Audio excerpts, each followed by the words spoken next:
పరిశుద్ధుడైన తండ్రి, మీకు వందనాలు దేవా, మీకు స్తుతులు చెల్లిస్తూ ఉన్నాను. దేవా, మీ ప్రియులైన వారితో కలిసి మిమ్మల్ని ఆరాధించడానికి, స్తుతించడానికి, వాక్యాన్ని ధ్యానించడానికి ఈ దినం మీరు మాకు ఇచ్చిన ఈ మంచి సమయాన్ని బట్టి మిమ్మల్ని స్తుతిస్తా ఉన్నాను ప్రభా.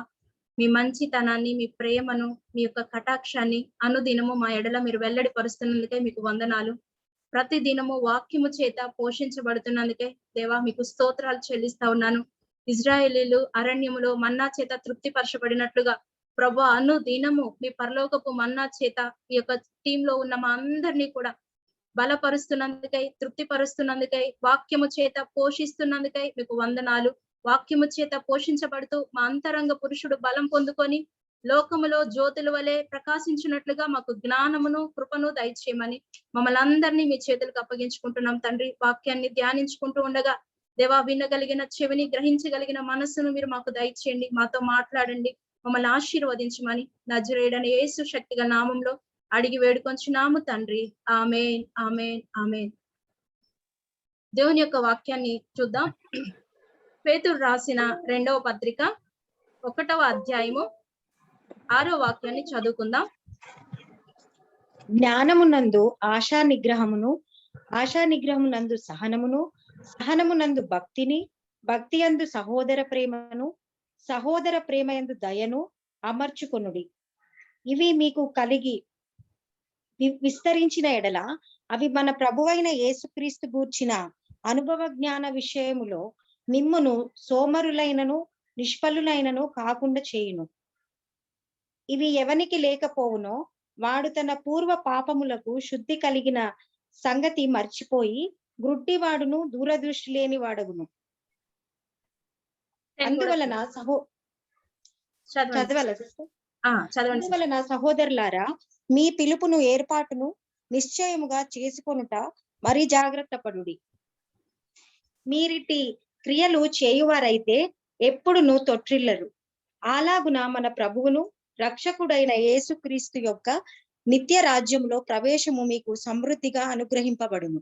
చాలండి, థ్యాంక్ యూ సిస్టర్. ఇక్కడ మనం చూసినట్లయితే పేతురు గారు రాసినటువంటి యొక్క పత్రికలో ఏం తెలియపరుస్తున్నారు అంటే, దేవుని యొక్క అమూల్యమైన, ఇక్కడ 1వ అధ్యాయము 4వ వచనంలో నుంచి చూసినట్లయితే, ఆ మహిమ గుణాతిశయమును బట్టి ఆయన మనకు అమూల్యమును అత్యధికములైన వాగ్దానాలు అనుగ్రహించున్నారు.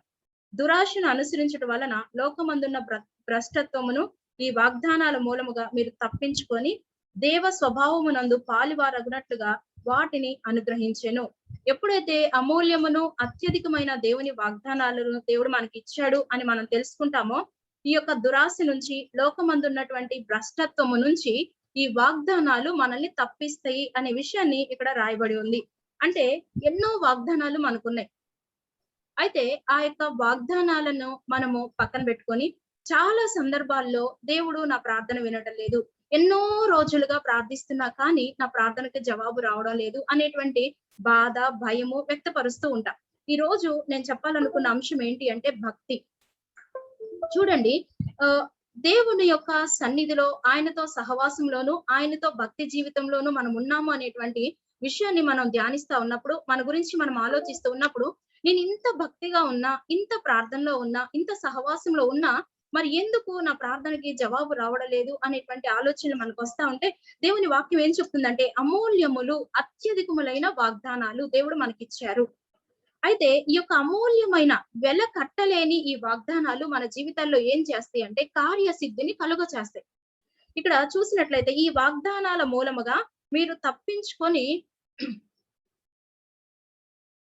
దేవ స్వభావమునందు పాలివారగునట్లు వాటిని అనుగ్రహించెను. ఈ వాగ్దానాల మూలంగా ఏం జరుగుతుంది అంటే, దురాశను అనుసరించడం వలన లోకమందున్న భ్రష్టత్వము, దురాశ వైపు వెళ్లకుండా, భ్రష్టత్వంలోకి వెళ్లకుండా ఈ వాగ్దానాలు మన జీవితాల్లో శ్రేష్టమైనటువంటి కృపను, శ్రేష్టమైనటువంటి ఆశీర్వాదాలను మనకు అనుగ్రహించేలాగా చేస్తా ఉంది. అంత మాత్రమే కాదు, దేవ స్వభావమునందు పాలివారగునట్లుగా, అంటే దేవుని యొక్క స్వభావములోకి మనల్ని మార్చడానికి ఈ యొక్క వాగ్దానాలు మన జీవితాల్లో ఎంతగానో ఉపయోగపడుతున్నాయి. చూడండి, దేవుని యొక్క వాక్యాన్ని మనం చూసినట్లయితే, మరి అమూల్యములు అత్యధికమైన వాగ్దానాలు. దేవా నన్ను స్వస్థపరచండి, అంటాము, ప్రార్థన చేస్తాము. అయితే మీరు పొందిన దెబ్బల చేత స్వస్థత అనే వాగ్దానాన్ని యాయూరు ఎలాగైతే తనకి చెవికి వినబడుతున్న దాన్ని, కంటికి కనబడుతున్న దాన్ని పక్కన పెట్టేసి యేసుక్రీస్తు చెప్పిన మాట మీద లక్ష్యం ఉంచాడో, యాయూరు భయపడకు, నమ్మిక మాత్రమే ఉంచు అంటే అక్కడ యాయూరు ఏం చేశారు అంటే తన కొరకై సమాచారాన్ని తీసుకొని వచ్చిన తన ఇంటి వారి సమాచారాన్ని విన్నాడు. తన ముందు డెడ్ బాడీని చూశాడు. కానీ పరిస్థితిని వైపు కాకుండా ప్రభువు చెప్పిన మాటనే ధ్యానిస్తా ఉన్నాడు. నమ్మిక మాత్రమే ఉంచు, భయపడొద్దు.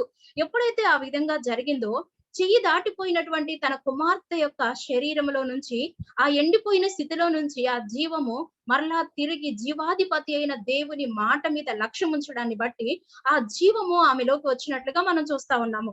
ఇక్కడ కూడా ఈ యొక్క అమూల్యములు, అత్యధికములైన వాగ్దానాలు మన జీవితాలలో లోకమందున్న భ్రష్టత్వం నుంచి, దురాశ నుంచి మనల్ని తప్పిస్తాయి. సహజంగా ప్రార్థించి నెరవేరకపోతే అవిశ్వాసం వస్తది. ఆ అవిశ్వాసము మనల్ని భ్రష్టత్వములోకి, మరి అనేక విధములైనటువంటి అవిశ్వాసములోకి, మరి అంత మాత్రమే కాదు, దేవుని యొక్క సన్నిధిలో ఎన్నో వాగ్దానాలు అనుభవపూర్వకంగా పొందుకొని ఎన్నో ఆశీర్వాదాలను అనుభవించిన తర్వాత కూడా దేవుడు నాకేం చేయలేదు అనే ఒక చిన్న ఆలోచన, వాగ్దానాల పైన నమ్మకం లేకపోవడం, ఇవన్నీ మనల్ని అవిశ్వాసిగాను, లోక సంబంధులుగాను మార్చే ప్రమాదం ఉంటది. కాబట్టి మన యొక్క మనస్సుని దేవుని యొక్క మాట మీద, దేవుడు మనకిచ్చిన వాగ్దానాల మీద పెట్టినప్పుడు మనం వీటన్నిటిలో నుంచి తప్పించబడతాము. తర్వాత చూసినట్లయితే దేవుని స్వభావంలోకి మనం మార్చబడతాము. పాలివారుగా అగునట్లుగా వాటిని అనుగ్రహించెను. తర్వాత 5వ వచనం, ఆ హేతువు చేతనే మీ మట్టుకు మీరు పూర్ణ జాగ్రత్త గలవారే. ఏ హేతువు చేత అంటే ఈ వాగ్దానాలు నేను దేవుని స్వరూపములోకి మార్చబడినట్లుగా నాకు సహాయం చేస్తాయి. ఈ దేవుని వాక్యమందు వ్రాయబడిన ప్రతి మాట ఆయన నోటిలో నుంచి వచ్చిన మాట. నరుడు రొట్టె వలన కాదు, ఆయన మాట వలన బ్రతుకుతాడు అని దేవుని వాక్యం చెప్తా ఉంది. ఎంతగా దేవుని వాక్యాన్ని ధ్యానిస్తామో, ఎంతగా దేవుని వాక్యం మీద శ్రద్ధ నిలిపి దానిని అనుసరించడానికి మనల్ని మనం అప్పగించుకుంటామో దేవుని స్వభావంగా మార్చబడతాము. ఎప్పుడైతే దేవుని స్వభావముగా మార్చబడతామో మనము చేసే ప్రతి ప్రార్థన మానకు అంగీకరించి శ్రేయస్కరమైన ఆశీర్వాదాలతో ఆయన మనల్ని ఎదుర్కొంటారు. కాబట్టి ఈ హేతువు చేత మీ మట్టుకు మీరు పూర్ణ జాగ్రత్త గలవారే, మీ విశ్వాసమందు సద్గుణమును, అంటే విశ్వాసము వ్యక్తపరచడంలో సద్గుణాన్ని కలిగి ఉండాలి. పరిస్థితి ఎలా ఉన్నా నేను విడిచిపెట్టను ఆయన మాటని, ఆయన నాతో మాట్లాడిన మాటని, ఆయన రాయబడిన మాటని నేను నమ్ముతాను అని ఎప్పుడైతే పోరాడ పటిమను మనము కలిగి ఉంటామో, ఆ పరిస్థితుల్లో దేవుని వాగ్దానాలనెత్తి ఆ వాగ్దానాలను పట్టుకొని పోరాడి గెలిచే లిస్ట్ లో మనం నిలబడతామో, దేవుని వాక్యం సెలవిస్తా ఉంది ఏంటి అంటే అది విశ్వాసమునందు సద్గుణము. తర్వాత చూసినట్లయితే సద్గుణమునందు జ్ఞానమును. ఇంకెంతకాలం ఎదురు చూస్తారు? ఇప్పుడు అబ్రహాం గారికి వాగ్దానం చేశారు దేవుడు, అది నెరవేరటానికి కొంత పీరియడ్ పట్టింది. ఈ లోపు పరిస్థితులు, మనుషులు దేవుడు వాగ్దానం చేసింది మంచిదే, కానీ శారా అంటది అది నా వల్ల కాదు, నా ద్వారా కాదేమోలే, నువ్వు హాగర్ని తీసేసుకో అంటే కొన్ని పరిస్థితులు మనం వాగ్దానం కొరకు ఎదురు చూస్తూ ఉన్నప్పుడు అనుకోనటువంటి ఆలోచనలు మనల్ని డిస్టర్బ్ చేయొచ్చు. అందుకే జ్ఞానము, ఆ సద్గుణమునందు జ్ఞానము లేదు. దేవుడు నాకు చెప్పిన పద్ధతి వేరు, ఇక్కడ జరుగుతున్న పద్ధతి వేరు అనే గ్రహించగలిగినటువంటి జ్ఞానమును దేవుడు మనకి ఇచ్చులాగను కూడా మనము ఆ వాగ్దానాలలో నిలబడటానికి ఆయన కృపను అడగాలి. జ్ఞానమునందు ఆశా నిగ్రహమును, ఆశా నిగ్రహమునందు సహనమును, ఇవన్నీ కూడా ఒకదానికి ఒకటి ఒక చైన్ లో లింక్స్ ఏ విధంగా అయితే ఉన్నాయో మన జీవితములో అమూల్యములైన వాగ్దానాల ద్వారా దేవుని స్వరూపములోకి మార్చబడి మన భక్తి శక్తిగా మార్చుకొని దేవుని ఎదుట నిలబడుటకును, ఆయన నిత్యం రాజ్యములోకి ప్రవేశము సమృద్ధిగా పొందుకోవడానికి ఇవి మన జీవితాలలో మనకి ఎంతగానో సహాయపడతాయి అనే విషయాన్ని మనం అర్థం చేసుకోవాలి. తర్వాత చూసినట్లయితే సహనమునందు భక్తిని. చూసారా, అనుకున్నంత ఏమంటారు భక్తి. చాలా మంది అనుకుంటారు నేను దేవుని నమ్ముకున్నానండి, నేను భక్తిగా ఉంటున్నానండి అంటారు. ఎప్పటి వరకు అంటే ఏదో వారు దేవుని యొక్క సన్నిధికి ఉద్యోగం కోసమో, వివాహం కోసమో, స్వస్థత కోసమో వస్తారు చాలా వరకు. అయితే అది ఎప్పుడైతే లేట్ అవుతుందో, ఎప్పుడైతే ఒకవేళ జరగడం అనేది సాధ్యం కాదని పరిస్థితుల ద్వారా గ్రహించుకుంటారో మరి వెంటనే వెనక్కి వెళ్ళిపోయే అవకాశాలు ఉంటాయి. అయితే దేవుని సన్నిధిలో మనం నడుస్తా ఉన్నప్పుడు ఒక భక్తి జీవితాన్ని మనము కలిగి ఉండడానికి, ఆ యొక్క దేవుని ఎడల భయభక్తులు కలిగి జీవించడానికి మనల్ని మనము అప్పగించుకొని నిర్ణయించుకున్న ఆ మొదటి దినము నుంచి మనకేం కావాలి అంటే సహనము కావాలి. సహనమునందు భక్తిని, భక్తి యందు సహోదర ప్రేమను, సహోదర ప్రేమ యందు దయను అమర్చుకొనుడి. ఇవి మీకు కలిగి విస్తరించిన ఎడల అవి మన ప్రభు అయిన యేసు క్రీస్తును గూర్చిన అనుభవ జ్ఞానములో మిమ్మును సోమరులైనను నిష్ఫలులైనను కాకుండా చేయును. ఎప్పుడైతే వీటిని మనం అమర్చుకోవడం, ఈ రోజు భక్తిని అమర్చుకొనుట అనే విషయం గురించి ధ్యానించుకోబోతా ఉన్నాము. ఈ భక్తి కలిగి ఉండడానికి జ్ఞానం కావాలి, అదే విధంగా ఆశా నిగ్రహం కావాలి, అదే విధంగా మనం చూసినట్లయితే సద్గుణం కావాలి, విశ్వాసం. ఇవి ఒక్కొక్కటిగా ఆర్డర్ లో మనం పెట్టుకున్నప్పుడు ఏం జరిగిద్ది అంటే, ఇలాగ అమర్చుకున్నప్పుడు ప్రభు అయిన యేసు క్రీస్తును గుర్చిన అనుభవ జ్ఞాన విషయములో మిమ్మును సోమరులైనను నిష్ఫలులైనను కాకుండా చేయును. ఎప్పుడైతే మనకి సహనం ఉండదో సోమరులైపోతా. ఇంత చేస్తున్నా ఏం జరగట్లా, అసలు నేను ఎందుకు ఎర్లీ మార్నింగ్ లెగవాలి, ఇంత పొద్దున్నే లేస్తున్నా, అర్ధరాత్రి వరకు ఎన్నో రాత్రి ఆల్నిటి ప్రార్థనలు చేస్తున్నా, ఎందుకు ఇలాగ జరుగుతుంది, నేను పడుకుంటా అనిపిస్తది మనకి. అయితే మనము సోమరితనంలోకి వెళ్లకుండా, మరి ఈ లోక సంబంధమైనటువంటి అనేక పరిస్థితుల్లో మనం చిక్కుకోకుండా ఉండాలి అంటే ఖచ్చితంగా మన భక్తి యొక్క జీవితాన్ని మనము ఓపికతో కొనసాగించవలసిన బాధ్యత మన పైన ఉంది. నిష్ఫలులైనను అంటే ఫలాలు లేనటువంటి జీవితాలు. మరి యోహాను గారు అంటారు, మారు మనసుకు తగిన ఫలాలు ఫలించండి అని చెప్తారు. అరణ్యంలో కేక వేస్తా ఉంటారు. అంటే మారు మనసుకి మన జీవితాన్ని చూసినప్పుడు, మనము రక్షణ పొందినప్పటి నుంచి, ప్రభువుతో సహవాసంలోకి వచ్చినప్పటి నుంచి, ఆయన నిజమైన ద్రాక్షవల్లి, ఆయనతో అంటు కట్టబడినప్పటి నుంచి మన యొక్క జీవితాల్లో ఒక ఫలాలు ఫలించేటువంటి అనుభవాలు మనం కలిగి ఉండాలి. ఎప్పుడైతే ఈ యొక్క అనుభవాలు లేకుండా మన జీవితాలు ఉంటాయో, ఆ యొక్క విషయాన్ని బట్టి మన జీవితాల్లో దేవునికి మహిమ కలగదు.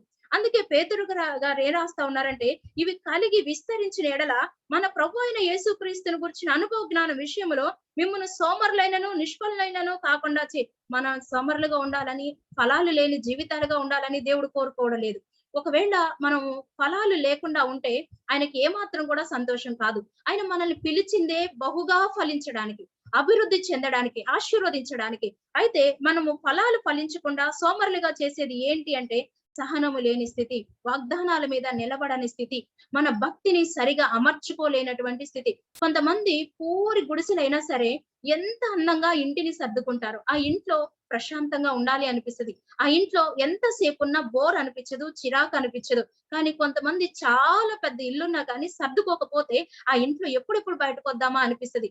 అదే విధంగా మన యందు నివసిస్తున్న పరిశుద్ధాత్మ దేవుడు మనలో నివసించాలి అంటే, మనల్ని ఫలభరితమైన జీవితాలుగా ఆశీర్వాదకరంగా మార్చబడాలి అంటే, అమరిక అనేది మన భక్తిలో ఎంతో అవసరము. సహనము, విశ్వాసము, భక్తి, ఇవన్నిటికీ ఒకదానికొకటి కనెక్ట్ చేయబడి మనల్ని మనము ఎప్పుడు కూడా అబ్జర్వ్ చేసుకుంటూ ఎక్కడ తప్పిపోతున్నాము, ఏ విషయాల్లో వీక్ అయిపోతా ఉన్నాము. మనం ఏమంటారు, చిన్న చిన్న విషయాలు వచ్చినప్పుడు చెప్తారు కదండి, కొంచెం ఏజ్ పెద్ద అయినప్పుడు ఎవ్రీ 6 months ఒకసారి డెంటల్ డాక్టర్ ని కలవాలని, ఇయర్లీ వన్స్ ఒకసారి హార్ట్ పేషెంట్ ని కలవాలి. అవసరం ఉన్నా లేకున్నా చెకింగ్లకి రెగ్యులర్ గా ఎలా వెళ్తామో, దేవుని సన్నిధిలో కూడా మనల్ని మనము పరిశీలన చేసుకున్నప్పుడు ఏం జరుగుతుంది అంటే, ఆయన రాజ్యములో సమృద్ధి అయినటువంటి ప్రవేశాన్ని కలిగి ఉండడమే కాకుండా ఫలభరితమైన జీవితాలను మనం భూలోకంలో జీవించడానికి దేవుడు కృపను అనుగ్రహిస్తాడు.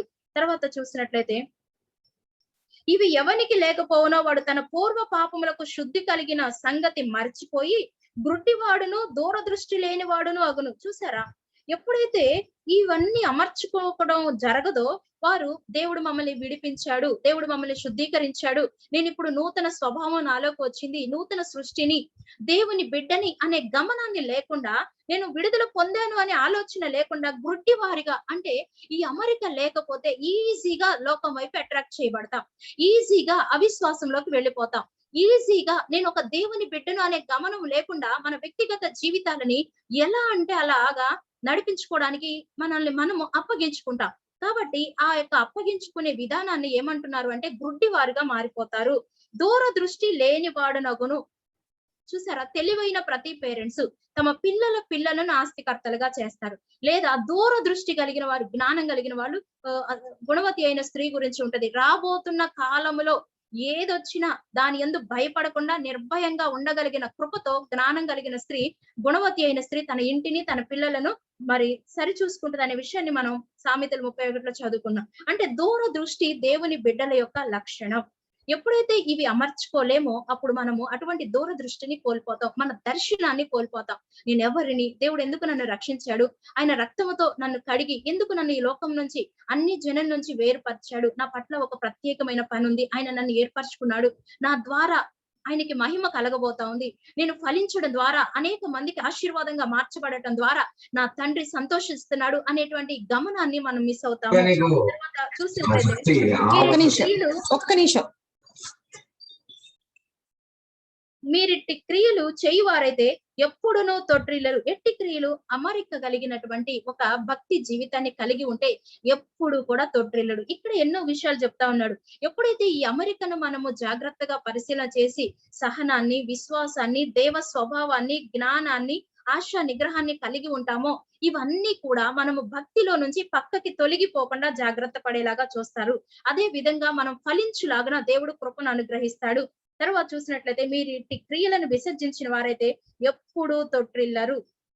అలాగున మన ప్రభువును రక్షకుడైన యేసుక్రీస్తు యొక్క నిత్య రాజ్యములో ప్రవేశము మీకు సమృద్ధిగా అనుగ్రహించబడును.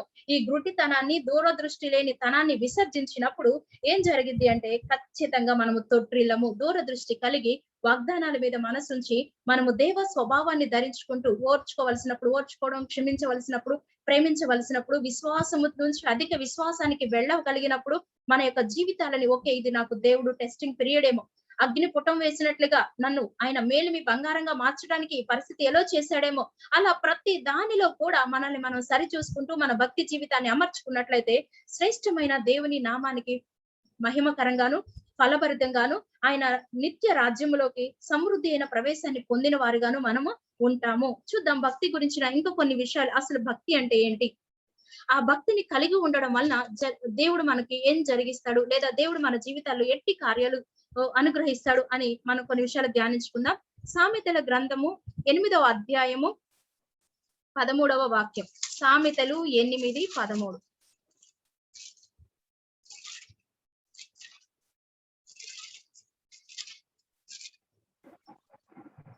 యెహోవా యందు భయభక్తులు కలిగి ఉండుట చెడుతనమును అసహించుకుంటే.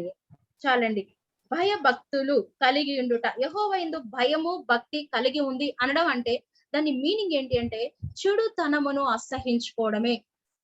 ఒకవేళ మనం సహనాన్ని కోల్పోయాం అనుకోండి, ఒకవేళ మన జీవితాల్లో తొందరపాటు కలిగి ఉన్నాం అనుకోండి, ఓర్పు ద్రోహద కార్యాలు జరగకుండా ఆపివేస్తది. ఓర్పు అనేది మన భక్తి జీవితంలో ఒక ఆయువు పట్టు లాంటిది. అదే విధంగా సహోదర ప్రేమ, ఒకరినొకరు ప్రేమతో నాకంటే యోగ్యులను ఎంచుకోవడం, ఒక్కొక్కరిని సహించుకోవడం, ఇవన్నీ కూడా మన భక్తి జీవితాల్లో చెడుతనములోకి వెళ్లకుండా మనల్ని ప్రొటెక్ట్ చేసేటువంటి ఒక అద్భుతమైనటువంటి మార్గాలు.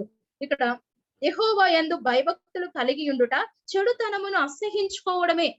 మనకి దేవుని వాక్యములో ఏది చెడు అని దేవుని వాక్యము ద్వారా దేవుడు మనతో మాట్లాడుతూ ఉన్నారో వాటన్నిటిని కలుపు మొక్కలను ఒక పంటలో నుంచి మనం ఏ విధంగా తీసివేస్తామో ఆ విధంగా మన హృదయములో నుంచి తీసివేయడానికి మనల్ని మనం అప్పగించుకోవాలి.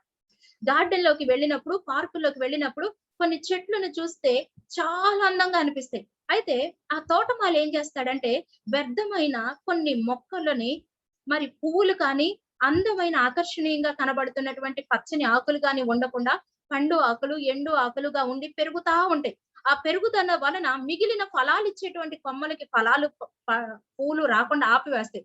దాన్ని ఏం చేస్తాడంటే తోటమాలి కట్ చేస్తాడు. అదే విధంగా మన జీవితంలో దేవుని ప్రణాళికలోకి మనం వెళ్లకుండా, మన ద్వారా దేవుడి రక్షణ సంకల్పం నెరవేర్చకుండా అడ్డుగా పెరుగుతున్న కొన్ని కలుపు మొక్కలని ఆయన ప్రజలుగా మనము కట్ చేయాలని దేవుడు కోరుకుంటా ఉన్నాడు. అందుకే యోహాను 15వ అధ్యాయము 2వ వాక్యం ఏముంటదంటే ఫలింపని ప్రతి తీగను ఆయన నరికి పారవేస్తాడు. అంటే ఎప్పుడైతే సపరేట్ చేయవలసిన వాటిని సపరేట్ చెయ్యమో ఫలాలు రావలసినటువంటి రీతిలో మన జీవితాల్లో ఫలాలు ఫలించలేమ. మారు మనసుకి తగిన ఫలాలు ఫలించకుండా మన యొక్క హృదయములో పెరుగుతున్నటువంటి కలుపు మొక్కలను ఖచ్చితంగా మనం గుర్తుపట్టాలి. ఎప్పుడైతే వాటిని గుర్తుపట్టి వాటిని కట్ చేయడానికి, తొలగించడానికి మనల్ని మనం సిద్ధపరచుకుంటామో, దేవునికి అప్పగించుకుంటామో బహుగా ఫలిస్తాము. దాని వలన తండ్రి మహిమ పొందుతాడు. ప్రైజ్ ది లార్డ్, హల్లెలూయా. మన ద్వారా తండ్రి మహిమ పరచడం అనేది మన జీవితాల్లో ఒక అద్భుతమైనటువంటి దేవుని సంకల్పం. చూడండి, యాకోబు పత్రికలో భక్తి గురించి యాకోబు గారు రాస్తున్నట్టు మంచి మాట 1వ అధ్యాయము యాకోబు పత్రిక 1వ అధ్యాయము 26వ వచనం. ఎవడైనాను నోటికి కళ్ళెం పెట్టుకొనక తన హృదయంను మోసపరుచుకొనుచు భక్తి గల వాడనని అనుకున్న ఎడల వాని భక్తి వ్యర్థమే. ఇంత చాలా స్పష్టంగా భక్తి కలిగి ఉండడం అంటే చెడుతనమును అసహించుకోవడమే. అయితే కొన్ని చెడుతనాన్ని కలిగించేటువంటి క్రియలు మన జీవితాల్లో మనం గమనించి గుర్తు పట్టుకోవాలి. ఎవడైనాను నోటికి కళ్ళెము పెట్టుకొనక, ఈ మాట వినగానే దేవునితో సహవాసంలో ఉన్న మనము అనవసరమైన మాటలు, బూతులు, సరసోక్తులు ఇవేం మాట్లాడకపోవచ్చు. విశ్వాసానికి విరుద్ధమైన మాటలు మాట్లాడటం కూడా ఆపేసేయాలి. ఎందుకు అంటే మనం ఏది జరగాలని ప్రార్థన చేస్తున్నామో అది జరగకుండా మన నోరే మనకు ఒక ఆటంకంగా మారిపోతుంది. స్వస్థత ఇవ్వాలి అని ప్రార్థన చేస్తా ఉన్నాం, ఇంకేమోనండి తగ్గేలాగా లేదండి, డాక్టర్ గారు హోప్లెస్ అన్నారండి అంటే మన నోరే మనకు ఒక ఆటంకంగా మారిపోతుంది.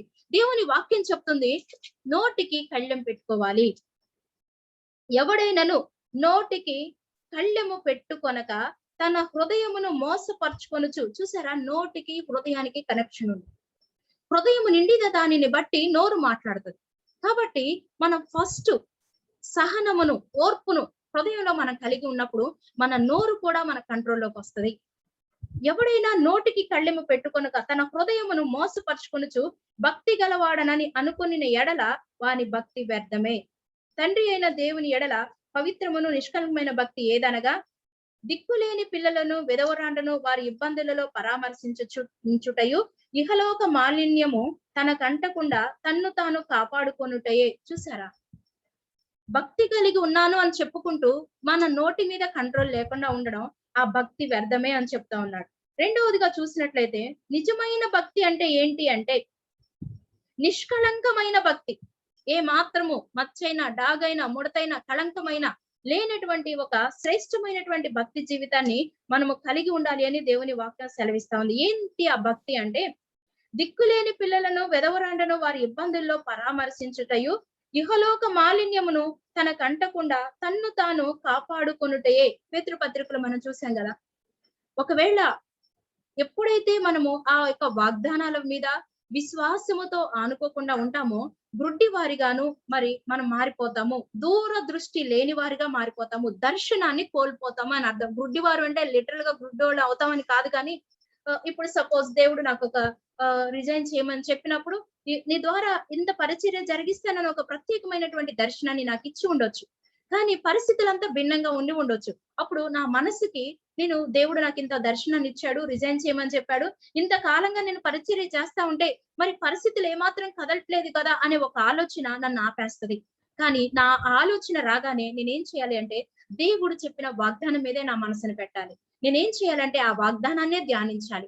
అదే పదే పదే నెమరు వేసుకున్నప్పుడు ఏం జరుగుతుంది అంటే నేను అటువంటి లోక సంబంధమైన శోధనలో పడిపోకుండా తప్పించబడి ఫలాలు ఫలించేటువంటి ఒక జీవితంలోకి దేవుడు నన్ను లేవనెత్తుతాడు అనే విషయాన్ని అర్థం చేసుకొని ఆ దిశగా మరి అడుగులు వేసినట్లయితే అద్భుతమైన దేవుని యొక్క నామం మహిమ పరచబడుతుంది.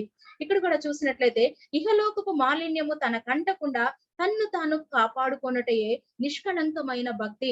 సహాయంలో ఉన్న వారికి, అవసరంలో ఉన్న వారికి ఖచ్చితంగా మనం ఏం చేయాలి అంటే పరామర్శించాలి. పర్వాలేదండి, ప్రార్థన చేస్తానండి, ఇప్పుడంటే కరోనా ఉంది, కానీ మనకి వెసులుబాటైన ప్రతి సందర్భంలో మనము వెలకట్టలేని సహాయం ఏదైనా ఉంది అంటే ఒక ఆపదలో ఉన్న వ్యక్తిని, ఒక ఇరుకులో ఉన్న వ్యక్తిని, ఒక కన్నీళ్ల మధ్యలో ఉన్న వ్యక్తిని దగ్గరికి వెళ్లి పలకరించి వారికి మన ప్రేమను చూపినప్పుడు ప్రేమ మరణము కంటే బలమైనది. మన ప్రేమపూర్వకమైన సహోదర ప్రేమపూర్వకమైన మాటలు ఎంత డిప్రెషన్ లో ఉన్న వారినైనా ధైర్యపరిచేలాగా దేవుడు చేస్తాడు. ఎందుకంటే ఆయన వాగ్దానాలని ఒకసారి సామెతల గ్రంథం 4వ అధ్యాయంలో ఒక మంచి మాట ఉంటదండి. ఎవరైతే దేవుని యొక్క ఉపదేశాన్ని అంగీకరిస్తారో 4వ అధ్యాయము 10వ వచనం, నా కుమారుడా నీవు ఆలకించి నా మాటను అంగీకరించిన ఎడల నీవు దీర్ఘాయుష్మంతుడు వగదువు. చూసారా, దేవుని యొక్క జీవము కూడా మన జీవితాల్లో పని చేస్తుంది అనే విషయాన్ని కూడా మనం చూడగలుగుతా ఉన్నాం. దేవుని వాక్యాన్ని ధ్యానించినప్పుడు ఆ వాక్యములో ఉన్నటువంటి జీవము మన జీవితాల మీద ప్రభావితం చూపిస్తుంది అనే విషయాన్ని మనం అర్థం చేసుకోగలం. చూడండి 13వ వచనం, ఉపదేశమును విడిచిపెట్టక దానిని గట్టిగా పట్టుకొనుము, అది నీకు జీవము గనుక దానిని పొందియుండుము.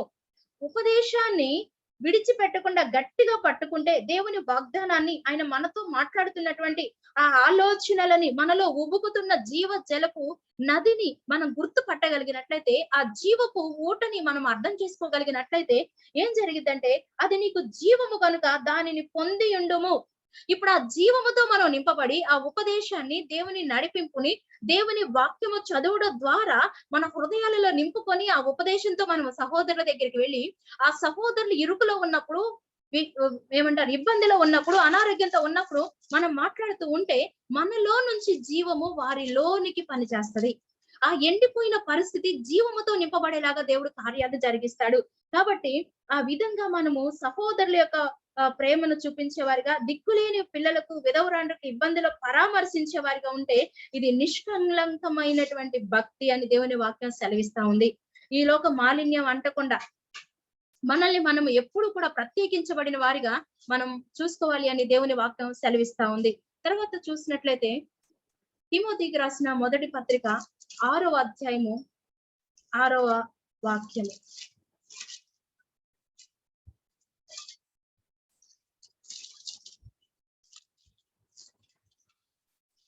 తిమోతికి రాసిన మొదటి పత్రిక 6వ అధ్యాయము 6వ వాక్యం. సంతుష్టి సహితమైన దైవ భక్తి గొప్ప లాభ సాధనమై ఉన్నది. చూసారా, సంతుష్టి సహితమైన దైవ భక్తి గొప్ప లాభ సాధకమై ఉంటది. చెడుతనాన్ని అసహించుకోవడమే భక్తి, భయము అని మనం చదువుకున్నాం. అలాగనే మరి యాకోబు పత్రికలో చూసినట్లయితే, నోటిని అదుపులో లేకుండా భక్తి గలవారు అనుకుంటే ఆ భక్తి వ్యర్థమే అని చదువుకున్నాం. నిజమైన నిష్కలంకమైన భక్తి ఏంటి అంటే, దిక్కులేని వారికి సహాయం చేయడము. అంత మాత్రమే కాకుండా ఇహలోకపు మాలిన్యము మనకు అంటకుండా. చూడండి, ఇహలోకపు మాలిన్యం అన్న పదానికి ఏం చేస్తా అంటే, ఇప్పుడు చాలా సాంప్రదాయ కుటుంబాల్లో దేవుని యొక్క ఆధ్యాత్మిక వాతావరణంలో పుట్టి పెరిగినటువంటి పిల్లలు కాలేజీకి వెళ్ళినప్పుడు ఇంట్లో చాలా చిన్నప్పటి నుంచి సండే స్కూల్ ఉంటది, ఎవ్రీడే బైబిల్ స్టడీ ఉంటది, మరి ఒక సిస్టమాటిక్ ప్రేయర్ లైఫ్ ఉంటది. వన్స్ ఎప్పుడైతే వాళ్ళు హాస్టల్స్ కి కానివ్వండి, కాలేజీ స్టడీస్ కి కానివ్వండి బయటికి వెళ్ళినప్పుడు ఏం జరిగింది అంటే, ఇదంతా ఇప్పుడు రొటీనే కదా, ఏం పర్వాలేదు అంటారు. అంటే అలవాటుగా మారిపోయినటువంటి కొన్ని పాపాల్లో చిక్కుకొని పోతారనమాట. అటువంటి వారికి మేము భక్తి కలిగి ఉంటున్నాము అనేటువంటి గమనం ఎప్పుడైతే మనం కలిగి ఉంటామో, అటువంటి లోక మాలిన్యము అంటకుండా మనల్ని మనం చూసుకోవాలి. నర్సింగ్ కాలేజీలో జీజీహెచ్ లో నేను చదువుతూ ఉన్నప్పుడు డే ఆఫ్ ఇచ్చేవాళ్ళు, వీక్లీ వన్స్. ఆ రోజు అందరూ మూవీస్ కి వెళ్ళేవాళ్ళు. అయితే ఆ రోజు నేను ఫాస్టింగ్ ప్రేయర్ పెట్టుకొని బైబిల్ స్టడీ చేసేదాన్ని. అలా వెళ్ళినందుకు ఒక పీరియడ్ లో నన్ను సైకో, ఈ అమ్మాయికి ఏదో సంపాపం, మెంటల్ డిజార్డర్ అనుకుంటా అని నవ్వుకున్నారు. అది చూసినప్పుడు నాకేం బాధ అనిపించలే. నేనేం చేస్తున్నానో నాకు క్లారిటీ ఉంది. దేవా, నేను దేవుని యందు భయభక్తులు గలదాన్ని అని చెప్పుకుంటూ ఇటువంటి లోక సంబంధమైన వాటితో నేను వెళ్ళినప్పుడు నా తండ్రి సంతోషపడడు కదా అని ఒకే ఒక ఆలోచనతో నా ఇష్టాన్ని, నాకున్నటువంటి ఈ యొక్క ఇహలోక మాలిన్యాన్ని అంటేటువంటి ప్రతి పరిస్థితిని అవాయిడ్ చేస్తూ వచ్చాను. ఆ రోజు నాకు తెలీదు నేను మినిస్ట్రీలో ఉంటాను అని, దేవుని పరిచర్య చేస్తాను అని. కానీ అట్టి కృపను ఉండగలిగిన కృపను దేవుడు నాకు అనుగ్రహించి ఇచ్చాడు. అయితే నేనేం చెప్తున్నానంటే, రొటీన్ గా ఏం పర్వాలేదు, అందరూ ఇలాగే ఉన్నారు, నువ్వు ఒక్కదానివే సపరేటా? ఎన్నో రకాల పరిస్థితులు, ఎన్నో రకాల ప్రశ్నలు మన జీవితాల్లోకి, మన పిల్లల జీవితాల్లోకి వస్తా ఉంటాయి. అయినా సరే నేను separate, I am so special, నేను ఆయన రక్తంలో కడగబడ్డా. ఇప్పుడు నేను కాదు, నేను ఒక వ్యక్తి కొనుక్కున్నాడు నన్ను. ఆయన ప్రాణాన్ని ఇచ్చి, ఆయన రక్తాన్ని ఇచ్చి వెలపెట్టి ఆయన నన్ను కొనుక్కున్నాడు. నేను ఆయన సొత్తు. ఇప్పుడు ఒక మేడ్ని తెచ్చుకొని మన ఇంట్లో పెట్టుకున్నాం అనుకోండి, కంప్లీట్ గా మన అండర్లోనే ఉంటది ఆ అమ్మాయి. మనం ఏం చెప్తే అది చెప్తుంది. ఎందుకంటే జీతం ఇస్తున్నాము, 24 అవర్స్ మనతో ఉండడానికి మనం పిలుచుకున్నాం కాబట్టి మన ఇష్టానికి అనుగుణంగా చేయడానికే సాధ్యమైనంత వరకు ప్రయత్నిస్తుంది. జస్ట్ కొంత డబ్బులు ఇచ్చి అమ్మాయే మన అండర్లో మనం చెప్పింది వినాలని మనం కోరుకుంటున్నాం. మరి రక్తం ఇచ్చి, ప్రాణం ఇచ్చి కొనుక్కున్నాడు ఆయన. విలువ పెట్టి, వెలపెట్టి మనల్ని ఆయన కొన్నాడు. ఆయన చేత కొనబడిన మనము, ప్రత్యేకించబడిన మనము ఆయన ఇష్టాన్ని నెరవేర్చుటయే మన ప్రధానమైన కర్తవ్యంగా పెట్టుకొని ఈ లోకానికి వేరుగా మనం బ్రతికినప్పుడు బహుగా ఫలిస్తాము. మన భక్తి మనకి ధైర్యాన్ని పుట్టిస్తది. ఇక్కడ భక్తి గొప్ప లాభ సాధకం అంటున్నాడు తిమోతి పత్రికలో. సంతుష్టికరమైన దైవ భక్తి గొప్ప లాభ సాధకము. మనము కలిగి ఉన్న భక్తి జీవితం బట్టి మనకు ఒక లాభాన్ని మనం చూడగలగాలి. నేను భక్తిగా ఉన్నాను అంటే భక్తిగా లాభాలు అనగానే కమర్షియల్ వేలో ఆలోచిస్తున్నామా? కాదు కాదు. మన ద్వారా అనేక మంది అగ్నిలో నుంచి లాగినట్లుగా ప్రజలు లాగబడాలి. దానికి మనం ఏమి దైవజీవులేమి అయ్యక్కర్లేదు. మన చుట్టూ ఎంతో మంది అనాథలుగా అంటే ఆత్మలో అనాథలుగా మమ్మల్ని ఎవరు పట్టించుకునే వాళ్ళు లేరు, మా కొరకు ప్రార్థన చేసే వాళ్ళు లేరు, అసలు దేవుడు అనే గమనం కలిగిన వాళ్ళు కూడా లేరు అనేటువంటి పరిస్థితి మనకు అర్థమైనప్పుడు వారిని ఈ ప్రభు ప్రేమలో అంటుకట్టబడేలాగా వారిని ప్రభు వైపు మరల్చడానికి మనం ఒక సాక్ష్యం చాలు. మనము సువార్త ఒక మాట చాలు మోసుకొని వెళ్ళి చెప్పితే ఆ దేవుని ప్రేమ ఎంత ఆదరిస్తుందో ఒక మాట చాలండి. ఆ బైబిల్ చదువుతా ఉంటే ఎంత నెమ్మదిస్తుందో, ఆయన ధర్మశాస్త్రమును ఎంతో నెమ్మదిచ్చిదంట మనకి ధ్యానిస్తా ఉంటే. ఆ ఎక్స్పీరియన్స్లు షేర్ చేసుకుంటూ ఉంటే ఏదో ఒక రోజు వారు ప్రభు వైపు ఆకర్షించబడతారు. చూడండి, గొప్ప లాభ సాధకం. ఒక మాట చెప్తానండి, ఇంట్లో మన కుటుంబ సభ్యులే ఒకవేళ రక్షణ లేకుండా ఉంటే మనకే ట్రబుల్. మన యొక్క భక్తి జీవితం వారికి అది మిస్అండర్స్టాండింగ్ అయిపోయి ఉండొచ్చు, దానివల్ల విభేదాలు రావచ్చు. అలా కాకుండా నేను నా ఇంటి వారు కుటుంబ దేవుణ్ణి సేవిస్తామనే వాక్య ప్రకారంగా అందరం కలిసి వాక్యంలో ప్రార్థనలో ఆరాధనలో ఉన్నామనుకోండి, ఇటువంటి డిస్టర్బెన్స్ అన్ని తగ్గుతాయి. అందుకే కొందరు స్త్రీలు వాక్యాన్ని బోధించకుండానే తమ ప్రవర్తన ద్వారా తమ భర్తలను రాబట్టారు. ఏంటి అక్కడ లాభం అంటే తన భర్త నరకాగ్ని నుంచి తప్పించబడ్డాడు, తన భర్త నిత్య రాజ్యానికి వారసుడిగా మార్చబడ్డారు, ఆ భయంకరమైన ఉగ్రత నుంచి తప్పించబడ్డారు. ఎలాగూ అంటే అమర్చుకోబడినటువంటి ఒక మంచి ప్రవర్తన, సద్గుణము, ఆశా నిగ్రహము, ఓర్పు, విశ్వాసము. ఎప్పుడైతే వీటన్నిటిని కలిగి ప్రార్థనలో నిలకడగా ఉంటూ విశ్వాసమందు స్థిరంగా ఉంటూ మన భక్తి జీవితాన్ని కొనసాగిస్తామో ఆ భక్తి మనకి లాభాన్ని కలుగజేస్తుంది. కొర్నేలు భక్తి పరుడు అని బైబిల్లో చాలా తక్కువ మంది భక్తిని హైలైట్ చేస్తూ రాశారు. వారి భక్తిని బట్టి ఎంతో మంది ఇప్పటికీ ఆశీర్వదించబడతా ఉన్నారు. కొర్నేలు దైవ భక్తి కలిగిన వ్యక్తి అని. ఏం లాభం? కొర్నేలు భక్తి ఏ లాభాన్ని తీసుకొని వచ్చింది అంటే, పేతురు నా ఇంట్లోకి చేర్చుకోవడం ద్వారా ఆ అన్యజనులు అందరూ కూడా పరిశుద్ధాత్మ అనే వరమును పొందుకున్నారు.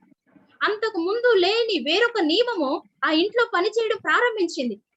అన్ని జనుల మీదకి సైతము దేవుని ఆత్మ దిగిరావడం చూసి ఆశ్చర్యపడ్డారు. ప్రతి ఒక్కరూ నూతనమైన దేవుని ఆనందములో నింపబడ్డారు. సో మన భక్తి మనకి లాభాన్ని తీసుకొని వచ్చే విధంగా మనము భక్తిని అమర్చుకోవాలి అనే విషయాన్ని మనం అర్థం చేసుకోవాలి. మరి దేవుని వాక్యంలో చెప్పబడినట్లుగా వారి సత్ప్రవర్తనను బట్టి వారు వాక్యాన్ని బోధించకుండానే వారి ప్రవర్తనతోనే, భక్తి కలిగిన ప్రవర్తనతోనే వారు భర్తలను రాబట్టారు, వారి బిడ్డలను రాబట్టారు. ప్రార్థించేటువంటి తల్లులను బట్టి ఎంతో మంది పిల్లలు మారారు. ప్రార్థించేటువంటి చూసారు, ఒక బుక్ ఫెలోషిప్ లో ఉంటారు, బాంబులు పట్టిన చేతితో బైబిల్ పట్టెను అని ఒక బ్రదరు రక్షణ పొందిన వైఎస్ గారి బంధువు గురించి సాక్ష్యం చదివా నేను. ఏంటి అంటే బాంబులు పట్టుకొని మరి ఎంతో భయంకరంగా రౌడీజంగా ఉంటున్నటువంటి వ్యక్తి, మోస్ట్ వాంటెడ్ క్రిమినల్ గా ఉన్నటువంటి ఆ వ్యక్తి విజయ్ కుమార్ గారు అని ఉంటారు. ఆ పరిస్థితుల్లో వచ్చిన తర్వాత భార్యకి ఎలాంటి సిచ్యువేషన్ ఉంటుందో తెలియదు. ఆమె భర్త వచ్చే టయానికి ప్రార్థన కొన్ని సంవత్సరాలు ఎదురు చూసింది, విశ్వాసములో నిలకడగా ఉంది, తన భక్తిని అమర్చుకుంటూ ఉంది. అటువంటి బాంబులు పట్టుకున్న చేతిని ప్రభు బైబిల్ పట్టుకునే చేతిగా మార్చాడు. అంత మాత్రమే కాదు, అనేక ప్రాంతాలకి దీవెనికరమైన స్వార్థికుడిగా మారిపోయాడు. ఎంతో వేల మందిని ప్రభు వైపు త్రిప్పగలిగాడు. జోగారి సహవాసంలో ఒక ప్రధానమైనటువంటి సాక్షిగా నిలబడ్డాడు. చూడండి మరి ఎలాగా స్త్రీ చేసింది అంత దుర్మార్గంతో ఉన్నటువంటి భర్తని అంటే తన ప్రవర్తనతోనే. ఆమె ప్రార్థనలో ఉన్నప్పుడు మరి అంటే ఏదైనా తాగొచ్చి లేదా తొక్కొచ్చి నా కాళ్ళకు నీళ్లు ఇవ్వంటే ఆమె తన శారీతో తుడిచేదంట, ఓర్పుని ప్రదర్శించేది. నేను ప్రార్థన చేస్తానా, డిస్టర్బ్ చేస్తావేంటి, కొంచెం అయినా బుద్ధి ఉందా, ఇలాంటి మాటలు ఏమాత్రం కూడా మాట్లాడేవాళ్ళు కాదంట. ఏ సందర్భానికి తగినట్లుగా ఆ సందర్భంతో రెస్పాండ్ అవుతూ ఓపికతో ప్రార్థన చేస్తూ వచ్చింది, సహిస్తూ వచ్చింది. ప్రభు ఒక శ్రేష్టమైన సేవకుడిగా ఆశీర్వదించాడు. మన భక్తి మనకి లాభాన్ని తీసుకొని వస్తుంది అనే విషయాన్ని ఇక్కడ మనం చూడగలుగుతున్నాం. అదే విధంగా తిమోతికి రాసిన 2వ పత్రిక 3వ అధ్యాయము 5వ వాక్యం. పైకి భక్తి గల వారి వలె ఉండి దాని శక్తిని ఆశ్రయించిన వారినై యుందురు. ఇట్టి వారికి తిమోతికి పౌలు గారు చెప్తా ఉన్నారు, నువ్వు జాగ్రత్త అయ్యా, వెళ్తా ఉంటే పైకి భక్తి అంటారే తప్ప వాళ్ళలో శక్తి ఉండదు. అంటే మనకి ఇక్కడ ఏమర్థమవుతుందంటే మన భక్తి మనకి శక్తినిస్తది, భక్తి లాభాన్ని ఇస్తది. ఊరికే కూర్చొని గంటల తరబడి ప్రార్థన చేస్తున్నాం, ఓకే, ఏంటి లాభం ఏంటి? నేను ప్రార్థనా జీవితాన్ని కలిగి ఉండడం బట్టి నా పిల్లలకి ఏదైనా దేవుని యొక్క రక్షణను వారు చూడగలుగుతున్నారా? ఆత్మ సంబంధమైన ఈవులను మనం అనుభవించగలుగుతున్నామా? నెమ్మది, సమాధానం మన కుటుంబాల్లో ఏలుబడి చేస్తా ఉందా? మనం గమనించుకోవాలి, గుర్తుపట్టాలి. ఒకప్పుడు డిస్ట్రాయ్ అవుతున్న కుటుంబాలు, డిస్టర్బ్ అవుతున్న కుటుంబాలు దేవుడు సమస్త విధములైనటువంటి నెమ్మదిని కుటుంబాల్లోకి ఇస్తున్నాడా? మార్పుని గుర్తుపట్టాలి. దానిని బట్టి దేవుని మహిమను మనం చూడాలి. మనం ఫలిస్తున్నాము అనేటువంటి సత్యాన్ని గ్రహించి దేవుణ్ణి స్తుతించబద్దులమై ఉన్నాము. ఇక్కడ చూసినట్లయితే పైకి భక్తి గల వారి వలె ఉండి దాని శక్తిని ఆశ్రయించిన వారినై ఉందురు. ఇట్టి వారికి విముఖుడవై ఉండము. ప్రార్థన అంటారు, చర్చి అంటారు, రెస్ట్లెస్ గా ఉంటారు, కానీ ఏ మాత్రం కూడా శక్తివంతమైన కార్యాలు కుటుంబాల్లో ఉండవు. మళ్ళీ పసుపులు అంటారు, బొట్లు అంటారు, ఎదురు రావడం అంటారు, దిష్టి తీయడం అంటారు. వాళ్ళలో శక్తి ఏమాత్రం కూడా లేదు. మనము భక్తి గల వారిగా ఉంటూ దానిలోని శక్తిని అనుభవించాలి. ఏంటి శక్తి? ఒక ఎగ్జాంపుల్ చెప్తున్నాను. మాకు మ్యారేజ్ అయిన తర్వాత ఫస్ట్ వెడ్డింగ్ యానివర్సరీకి ఇప్పుడు మేము ఉంటున్న ఇల్లు, చర్చిని మా అత్తగారు గిఫ్ట్ గా ఇచ్చారు.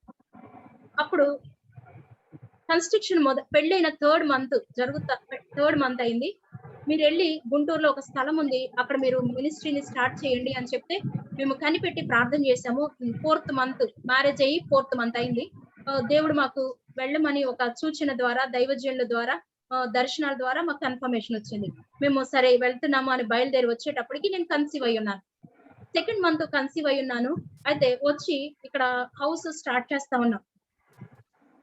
ఇంటి చుట్టూరు అందరూ అన్నిలు వచ్చి చెప్పారు, ప్రెగ్నెన్సీతో ఉండి ఏ మాత్రం కూడా బాత్రూమ్ లో ఇటుకను కూడా పెట్టకూడదు, ఇది ఏ మాత్రం కరెక్ట్ కాదు, మూర్ఖంగా నిర్ణయాలు తీసుకోవద్దు, మీరు చిన్న పిల్లలు అని చెప్పారు. మాకేమో దేవుడు మీరు వెళ్ళి స్టార్ట్ చేయండి అని చెప్పారు. సరే ప్రార్థన చేసి దేవుని వాక్యాన్ని పట్టుకొని మేము ప్రార్థన చేసి ప్రారంభించాము. మాతో పాటు నా ఫ్రెండ్ రెడ్డి అమ్మాయి ఉంది, ఆమె కూడా వాళ్ళ ఇల్లు మొదలు పెట్టారు. అయితే మేబీ వాళ్ళు తెలుసు చేశారో లేదో తెలియదు, 6th మంత్కి వచ్చేసరికి గృహప్రవేశం అయిపోయింది వాళ్ళ ఇల్లు. ఆమె 6th మంత్ గృహప్రవేశం అయిపోయింది. అయిపోయిన తెల్లారి పైన మిగిలిపోయిన రాడ్స్ తీసుకొని వస్తుంటే ఎలక్ట్రికల్ వైర్ కి ఆ రాడ్ తగిలి అక్కడికక్కడికి ఒక బాల్ లాగా మారిపోయి ఆమె చనిపోయింది. అప్పుడు నాకు కూడా 6th మంతే నడుస్తా ఉంది. మా చుట్టాలు, నైబర్స్ అందరు చెప్పారు, మూర్ఖంగా స్టార్ట్ చేశారు, వాళ్ళు చచ్చిపోయారు, నువ్వు జాగ్రత్త, చచ్చిపోతావు.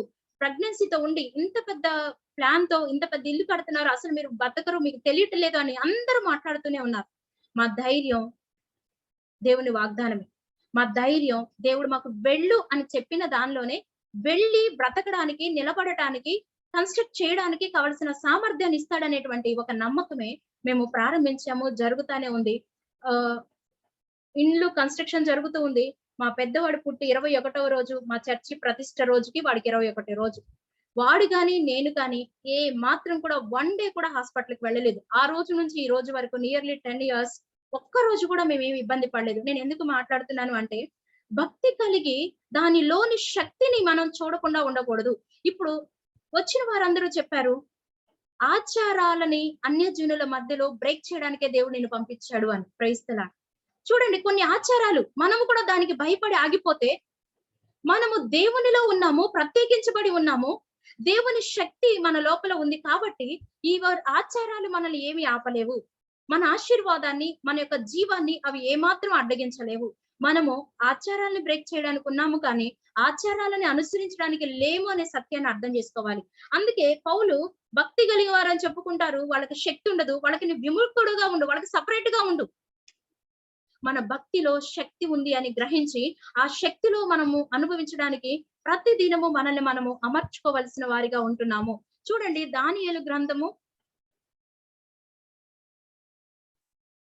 6వ అధ్యాయము 23వ వాక్యంలో కూడా చూసినట్లయితే దానియేలు యొక్క భక్తి, దానియేలులో ఉన్న శక్తిని బట్టి, ఆ భక్తి వలన దానియేలు కలిగి ఉన్నటువంటి దైవికమైన శక్తి సింహాల నోళ్లను కూడా మూయించి వేసినట్లుగా మనం చదువుకుంటూ ఉంటాం. దానియేలు గ్రంథము 6వ అధ్యాయము 23 చివరి భాగం చూసినట్లయితే అతడు తన దేవుని యందు భయభక్తులు గలవాడైనందున అతనికి ఏ హాని కలుగలేదు. చూసారా? భక్తి గలవాడైన సింహాల మధ్యలో వేసిన కానీ చుట్టూ పరిస్థితులు థ్రెడ్ తెచ్చుకోమని చాలా డిఫరెంట్ గా ఉన్నాయి, కానీ దానియేలును తాకలేకపోయినాయి. అలా అని ఆ సింహాలకి ఈటింగ్ కెపాసిటీ లేదంటారా? కింద లైన్ లో మనం చదువుతూ ఉంటే దానియేలు మీదకి ఎవరైతే అగైనెస్ట్ గా మాట్లాడారో వారిని అక్కడ చాలా స్పష్టంగా ఉంటది. 24వ వచనం, రాజు ఆజ్ఞయ్యగా దానియేలు మీద నింద మోపిన ఆ మనుష్యులను వారు తోడుకొని వచ్చి సింహాల గుహలో పడద్రోసిరి. వారిని, వారి కుమారులను, వారి భార్యలను పడద్రోసిరి. వారు ఆ గుహ అడుగునకు రాక మునిపే సింహముల పాలేరి. సింహములు వారి ఎముకలను సైతము పగలు కొరికి పొడి చేసెను. నింద మోపిన వాళ్ళని, వాళ్ళ పిల్లలని, వారి భార్యలను ఒక్క దానియేలును ముట్టుకోలేదండి. ఇంతమందిని తినడమే కాకుండా ఎముకలు కూడా పొడి చేసినాయి. మరి ఈ పవరు, ఈటింగ్ కెపాసిటీ సింహాల్లో ఏమైపోయింది అంటే దానియేలు కలిగి ఉన్న భక్తి, దేవుడు తనలో దాచిన శక్తి. సింహాలు ఏ మాత్రం కూడా ముట్టకుండా కాపాడి, మన చుట్టూ ఎంతో సింహాల వంటి మనుషులు,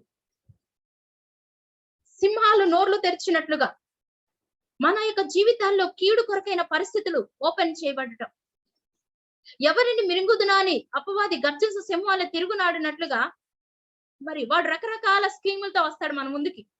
ఫైనాన్షియల్ గా ఓకే, అది సెట్ అయితే హెల్తీగా, ఆ అనారోగ్యం సెట్ అయిపోతే భార్యాభర్తల మధ్య, పిల్లల మధ్య, ఇవన్నీ బాగున్నాయి అనుకుంటే ఫ్రెండ్స్ మధ్య, ఇది బాగుంది అనుకుంటే సంఘం, చర్చ్ మెంబర్స్ మధ్య, ఏదో ఒక స్కీమ్ తో వాడు మన దగ్గరకు వస్తూనే ఉంటాడు. అందుకే అపవాది తంత్రములు ఎరుగని వారము కాదు, వాడు ఏదో ఒక తంత్రాన్ని పెట్టుకొని వస్తూ ఉంటాడు. మన లైఫ్ పీరియడ్ లో అమ్మయ్య నేను రిలాక్స్డ్ గా ఉన్నాను అనుకోవడానికి లేదు. ఒక్కొక్క పీరియడ్ లో ఏదో ఒక టెన్షన్, ఏదో ఒక శోధన, ఏదో ఒక తంత్రం మన మీదకి వస్తూ ఉంటది. అయితే ఆ డే 1 నుంచి మనం భక్తి కలిగి ఉన్నాము. ఆ భక్తి ద్వారా మనము పొందుకుంటున్నటువంటి అంతరంగ పురుషుని యందు శక్తిని బట్టి ఆ సింహాల నోర్ల వంటి పరిస్థితులు మనల్ని కదిలించాలని, పీకి వేర్లతో సహా కృంగదీయాలని, లేవనెత్తాలని, పడగొట్టాలని ప్రయత్నం చేస్తున్నటువంటి ప్రతి పరిస్థితిని అధిగమించుతాము. మనల్ని పడగొట్టాలి అనుకుంటున్న పరిస్థితిని మనము ఎదుర్కొని నిలబడి త్రొక్కుకుంటూ వెళ్లేలాగా దేవుడు సామర్థ్యాన్ని మనకిస్తాడు. ఎంత మాత్రము కదల్చబడకుండా స్థిరమైనటువంటి వారిగా మనల్ని దేవుడు చేస్తాడు. ఎప్పుడు అంటే మనము కలిగి ఉన్న భక్తిలో లోక మాలిన్యాన్ని అంటకుండా, నోటికి కళ్ళెం పెట్టుకుంటూ, చెడుతనాన్ని అసహించుకుంటూ ఉండగలిగినట్లయితే దేవుని యొక్క అద్భుతమైన కృపను మనం పొందుకోగలుగుతాము అనేటువంటి విషయాన్ని మనం అర్థం చేసుకోవచ్చు. యాకోబు పత్రిక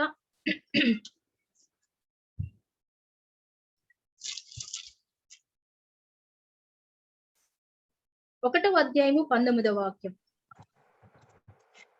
నా ప్రియ సహోదరులారా, మీరీ సంగతి ఎరుగుదురు గనుక ప్రతి మనుష్యుడు వినుటకు వేగిరపడువాడును, మాట్లాడటకు నిదానించువాడును, కోపించుటకు నిదానించువాడునై ఉండవలెను. ఎందుకనగా నరుని కోపము దేవుని నీతిని నెరవేర్చదు. ఓకే అండి, ఇక్కడ మనం చూసినట్లయితే అండి సారీ 1 minute.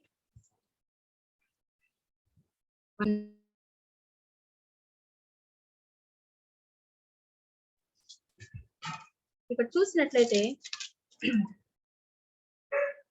ప్రతి మనుషుడు వినుటకు వేగిరపడువాడును, మాటలాడుటకు నిదానించువాడును,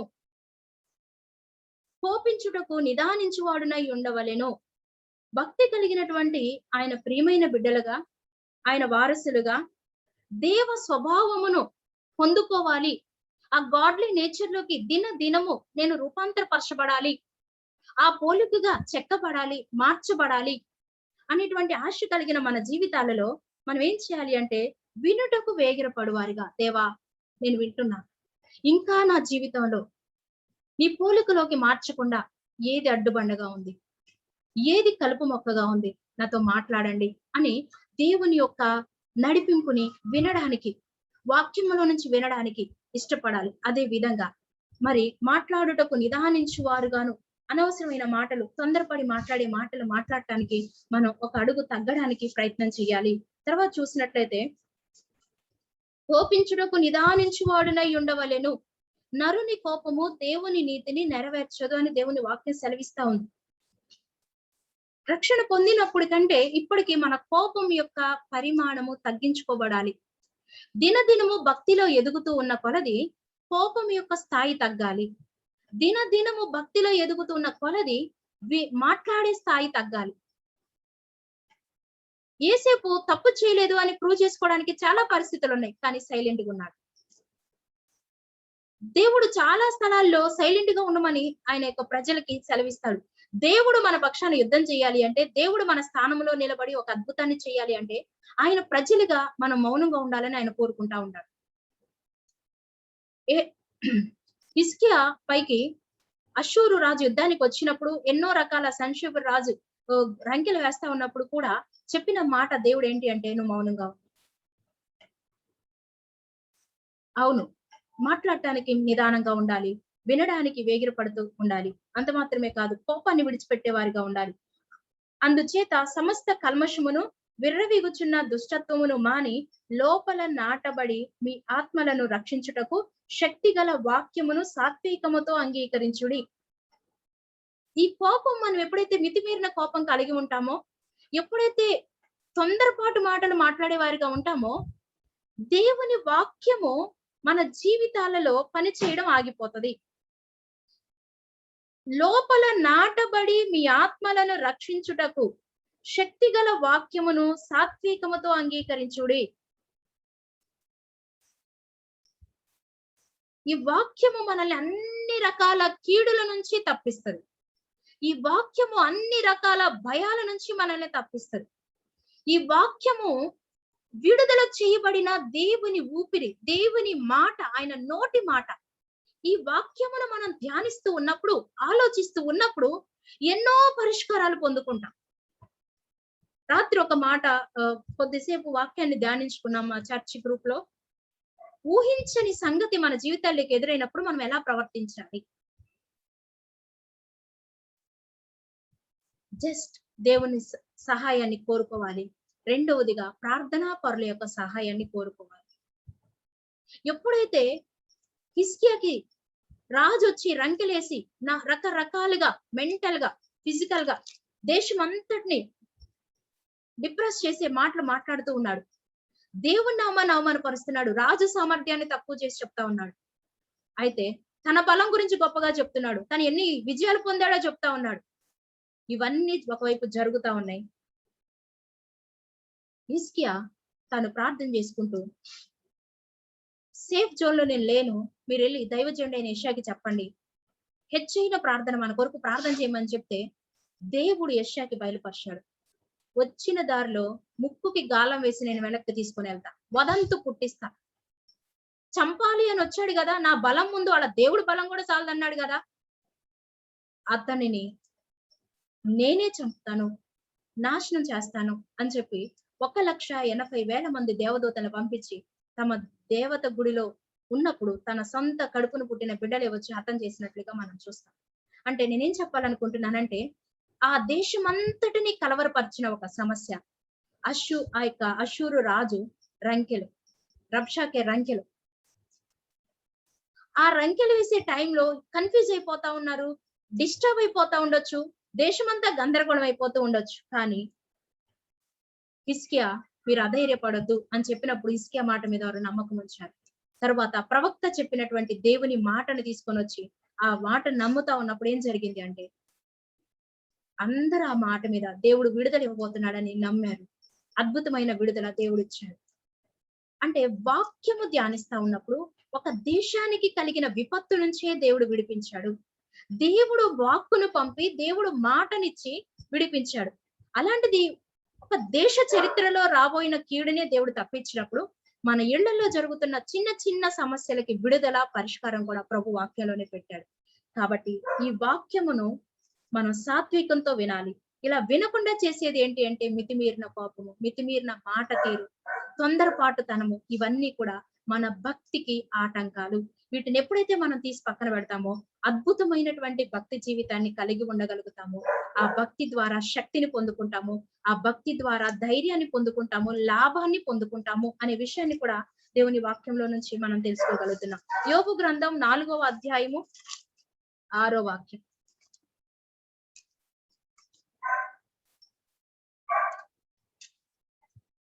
యోబు గ్రంథం నీ భక్తి నీకు ధైర్యము పుట్టింపదా? ఆ, నీ యథార్థ ప్రవర్తన నీ నిరీక్షణకు ఆధారం కాదా? చదవండి సిస్టర్. జ్ఞాపకం చేసుకొనుము, నిరపరాధి అయిన ఒకడు ఎప్పుడైనా నశించినా, యథార్థవర్తనులు ఎక్కడైనా నిర్మూలమైరా. నేను చూచినంత వరకు అక్రమమును దున్ని కీడును విత్తువారు దానినే పోయిదురు.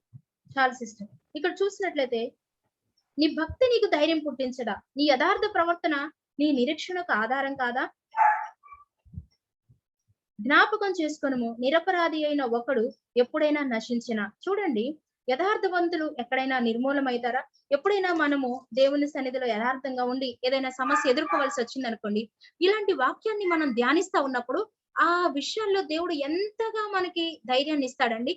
నీ భక్తి నీకు ధైర్యం పుట్టించట్లేదా? ఎందుకు కృంగిపోతున్నావు అన్న మాట అట్టడుగు దిగజారిపోయినటువంటి మన ప్రాణాన్ని కూడా తిరిగి పురికొల్పేలాగా దేవుని వాక్యము మనకి సహాయపడుతుంది.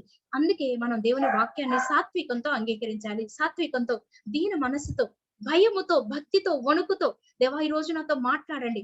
అన్నిటికీ మించిన దివ్య ఔషధము దేవుని వాక్యమేనండి. ఇందులో జీవం ఉంది, ఇందులో పవిత్రత ఉంది, ఇందులో మనం నడవలసిన మార్గాలు ఉన్నాయి, ఇందులో మనం తప్పించుకునే ఏర్పాట్లు ఉన్నాయి. కాబట్టి మన జీవితానికి ఒక శ్రేష్టమైన దిక్చూచి, నావను నడపడానికి దిక్చూచి ఎంత ముఖ్యమో, మన జీవితాన్ని నడిపించడానికి ఒక అమూల్యమైనటువంటి దిక్చూసి ఏదైనా ఉంది అంటే అది దేవుని యొక్క వాక్యమే అనే విషయాన్ని మనం అర్థం చేసుకోవాలి. యథార్థవంతులు ఎప్పుడైనా మరి నిర్మూలమైపోయారా? నేను చూసినంత వరకు ఇలాగ ఎప్పుడు జరగలేదు అంటున్నారు. ఎందుకు అంటే యోబు గురించి పరిశుద్ధాత్మ దేవుడు రాయించింది, భక్తిపరుడు, నీతిమంతుడు, తర్వాత చెడుతనాన్ని విసర్జించిన వాడు. ఇన్ని లక్షణాలు ఆయనలో ఉన్నాయి. దేవుని యందు భయభక్తులు కలిగిన వాడు. అయితే తన జీవితంలోకి శ్రమ వచ్చినప్పుడు స్నేహితులు మరి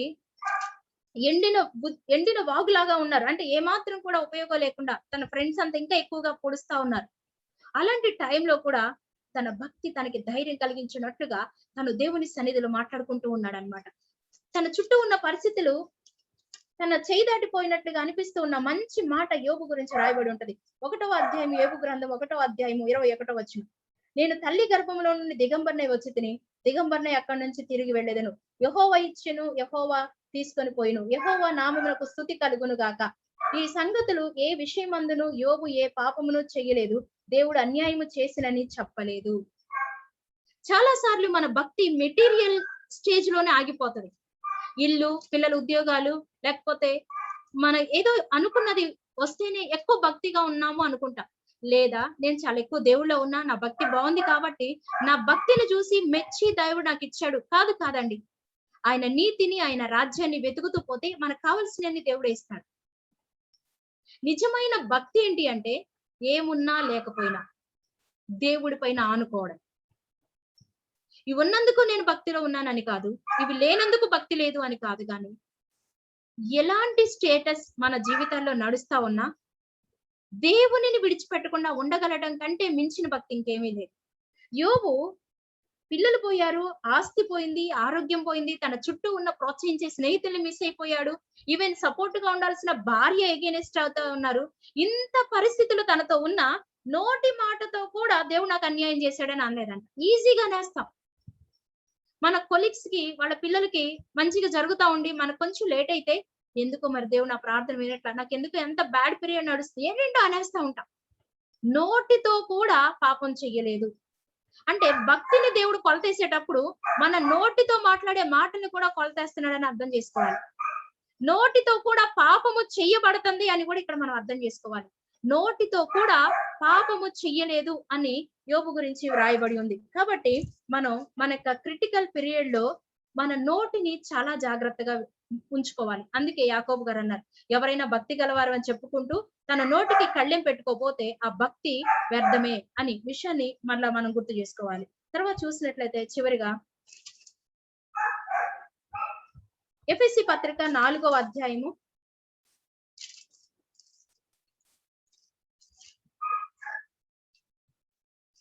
ఎఫెసీ పత్రిక 4వ అధ్యాయము 22వ వాక్యం.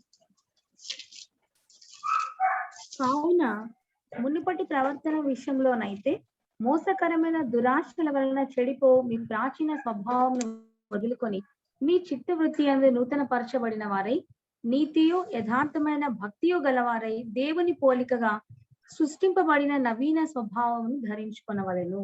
చాలండి. నీతియు యథార్థమైన భక్తి కలవారై దేవుని పోలికగా, ఇలా మనం చదువుకున్నాం కదా, మనము దేవుని యొక్క స్వరూపములోకి మార్చబడినట్లుగా నవీన స్వభావాన్ని మనము ధరించుకోవాలి. ఆ యొక్క దేవుని యొక్క గుణ లక్షణాలని మన జీవితాల్లోకి మనం అనుభవించడానికి ప్రతిరోజు సాధకము చేయబడిన జ్ఞానేంద్రియాలు అంటాడు పౌలు గారు.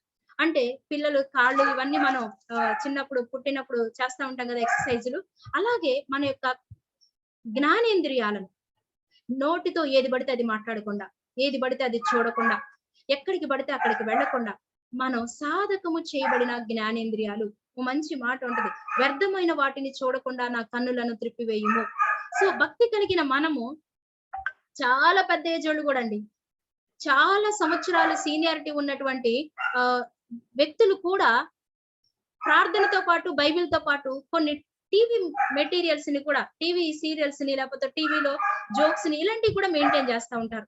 నిజమైనటువంటి భక్తి మనము కలిగి ఉన్నాము అంటే మన జ్ఞానేంద్రియాలని కూడా సాధకం చేసుకొని అటువంటి శ్రేష్టమైనటువంటి స్థాయిలో వ్యర్థమైన వాటిని చూడకుండా కళ్ళు తిప్పుకోవడం, వ్యర్థమైన సమాచారాన్ని వినకుండా మన చెవులను తిప్పుకోవడం, ఇవన్నీ కూడా మనం నేర్చుకొని దేవుని పోలికగా సృష్టించబడి మరి నవీన స్వభావమును ధరించుకోవాలనేటువంటి విషయాన్ని కూడా దేవుని వాక్యంలో నుంచి ఆయన మనతో మాట్లాడుతూ ఉన్నారు.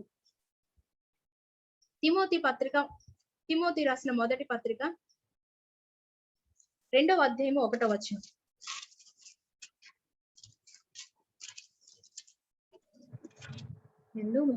మనము అదే సంపూర్ణ భక్తియు మాన్యతయు కలిగి నెమ్మదిగాను సుఖముగాను బ్రతుకు నిమిత్తము అన్నిటికంటే ముఖ్యంగా మనుషులందరి కొరకును రాజుల కొరకును అధికారులందరి కొరకును విజ్ఞాపనములను ప్రార్థనలను యాచనలను కృతజ్ఞతాస్థుతులను చేయవలనని హెచ్చరించుచున్నాను.